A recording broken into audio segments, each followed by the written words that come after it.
When Benito Mussolini hosted the 1934 World Cup, the tournament operated as a highly orchestrated, state-run propaganda campaign.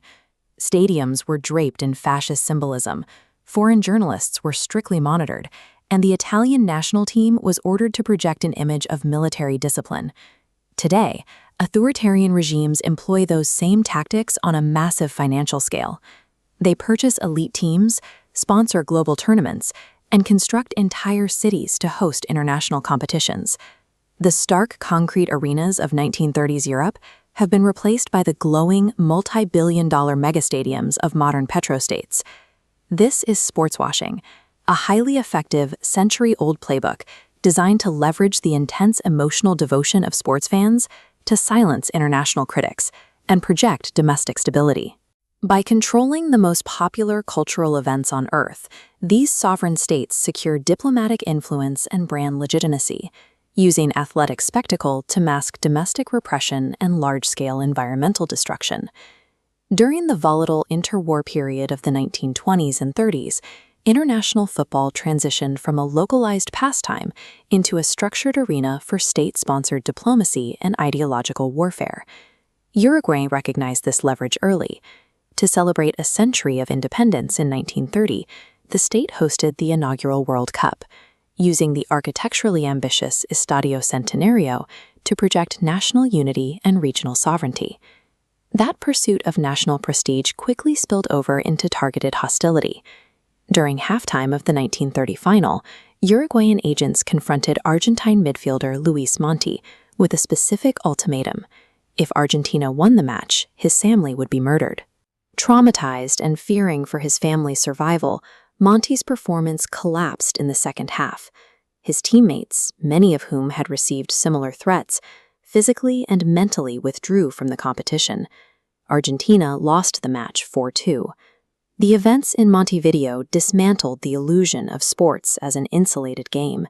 Instead, the football pitch had become a surrogate battlefield, a highly visible stage for state-sponsored intimidation and regional hostility. Mussolini recognized the power of this new weapon. He secured the 1934 World Cup for Italy and invested an unprecedented 3.5 million lira to transform the event into a militaristic rally, personally managing the organizing committee. The regime relied on isomorphism, a tactic where a state forces its society to mimic specific models to manufacture legitimacy. Mussolini linked the athletic hypermasculinity of the Italian squad to the perceived health, discipline, and superiority of the fascist state. To guarantee success, Italy exploited citizenship laws to recruit South American players of Italian descent. Luis Monti was fast-tracked into citizenship, conscripted into the Italian military, and placed into the starting lineup. Monti found himself trapped in another geopolitical crossfire. In 1930, he faced death threats if he won. In 1934, Mussolini's officials visited the locker room to inform the team there would be severe consequences if they lost.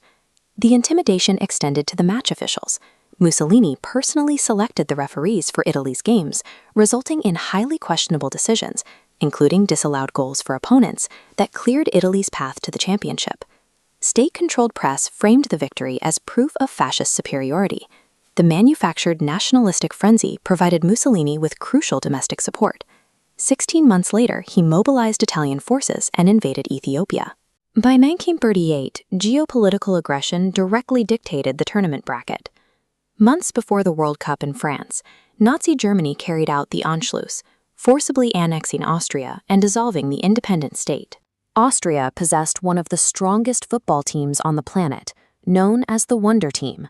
The Nazi regime immediately disbanded the Austrian Football Association and ordered its elite players to be absorbed into the German national squad.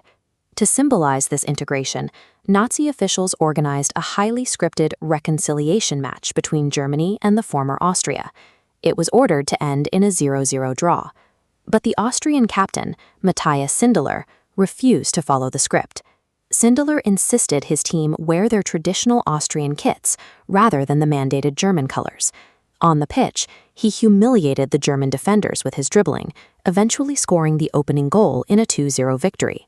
Following the match, Sindelar repeatedly refused to join the Nazi squad for the 1938 World Cup. He remained in Vienna, where the Gestapo opened a surveillance file on him. 10 months later, Sindelar and his girlfriend were found dead in their apartment. The 1930s established a brutal historical precedent. When the state mechanism requires athletic obedience, defying the geopolitical sports machine results in physical erasure. The mechanics of control have evolved. The crude physical violence of the 1930s has been replaced by the quiet deployment of infinite capital.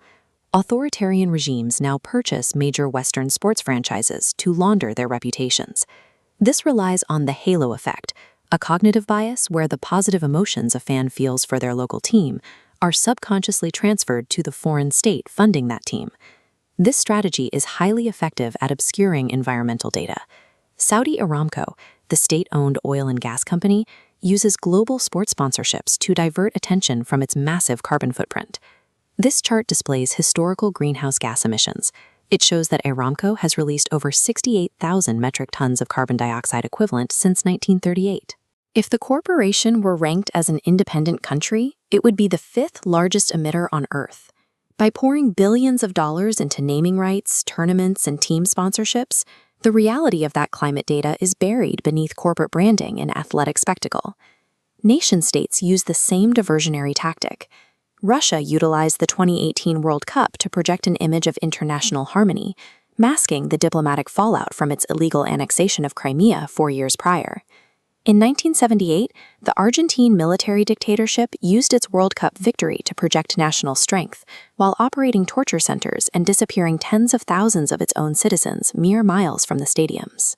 Today, modern sportswashing yields significant diplomatic leverage. By successfully distracting the international community, regimes secure the political legitimacy required to operate without the threat of global isolation. Broadcasters and assassins routinely demand that we keep politics out of sports. They treat the stadium as a sanctuary, entirely separate from global affairs. But treating international football as a politically neutral vacuum does not protect the game.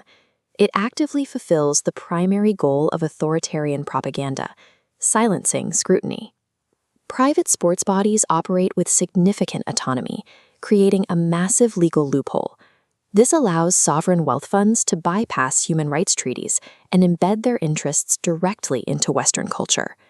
The human cost of this machine spans a century.